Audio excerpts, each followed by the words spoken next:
Hi guys, long time no see.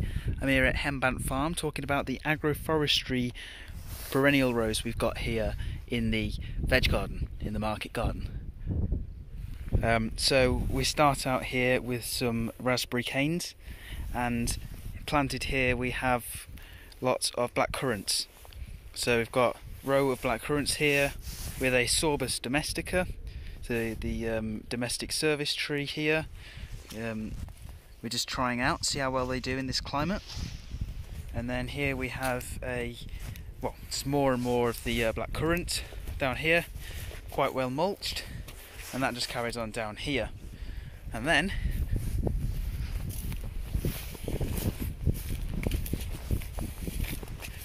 we have what I believe is a Japanese pepper tree.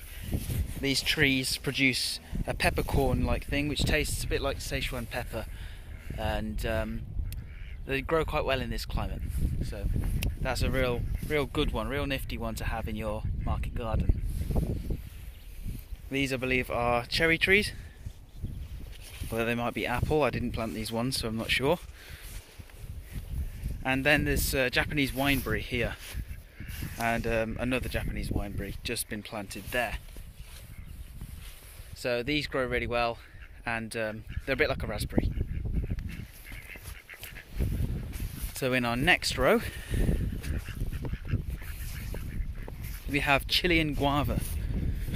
Now Chilean guava is a plant from South America, Chile, and it grows quite well in temperate climates, and it apparently was one of Queen Victoria's favourite fruits.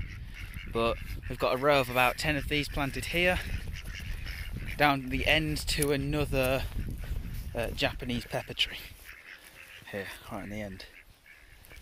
And as we continue to the next row, which is the final part of this row, this section of rows, we have what I believe is a Nepalese pepper. Let's have a look. Oh, it's a Szechuan pepper, sorry. They're all in the same Xanthoxylum family. And again, this will grow a slightly different tasting peppercorn that will numb your lips when you eat it, but it's really good. It's really good stuff. So these are red currant bushes, all planted here. Carrying on with the mulching. It's all good stuff. So yeah, this is a red currant row here, and they're doing quite well actually. And here's an almond tree on the end. These were previously planted, so I'm not 100% sure on what these are. But this is an almond tree, and they grow quite well here. I'm not sure about how well they'll fruit in our level of year-round humidity. Here we have some anonymous ribes, which I believe will be black currant, but we are yet to find out, as they weren't labelled. This is another Szechuan pepper tree, so we've got 2 of each for good pollination. And here's another 3, and I'm going for a semi-symmetrical design here. So you've got the pepper tree down the middle, and then three black currants down each side.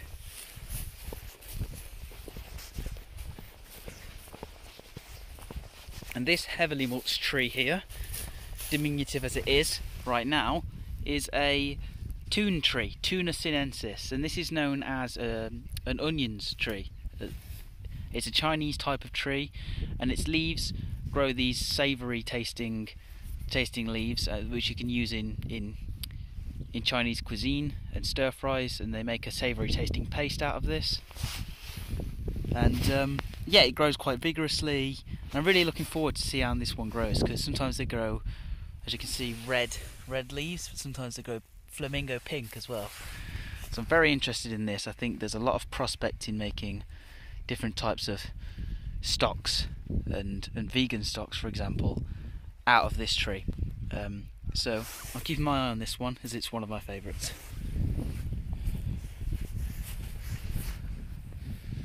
Oh, and here, I missed this one out.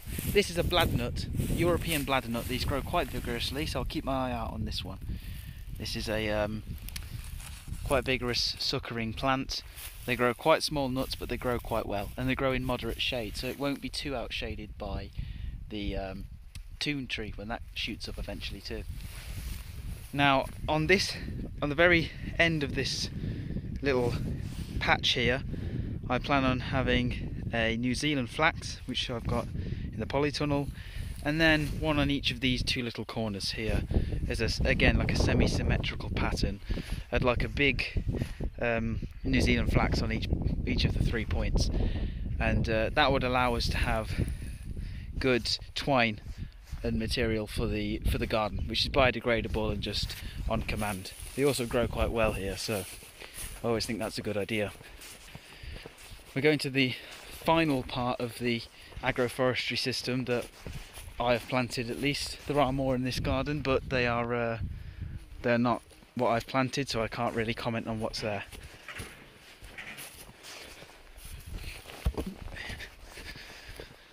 Nice trip.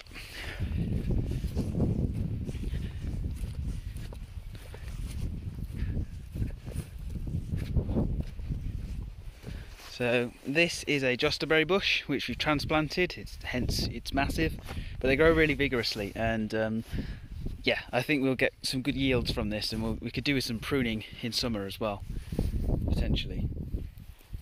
This here is a cherry tree. I believe it's a wild cherry tree actually, so hopefully do quite well. It will bring birds in. Birds love wild cherry, but hopefully we get a couple of them. This right here is an almond tree, another one, so there's hopefully plenty of cross-pollination going on from the one over there. Yeah, there it is. Right here is, sorry, my shadow is in the way. Here is another jostaberry, and here is another jostaberry. So jostaberries all round. I wish I could comment on what all of these ones are. It's probably an apple or something in the prunus family, but I didn't plant these. I'm not going to get something wrong when I don't know.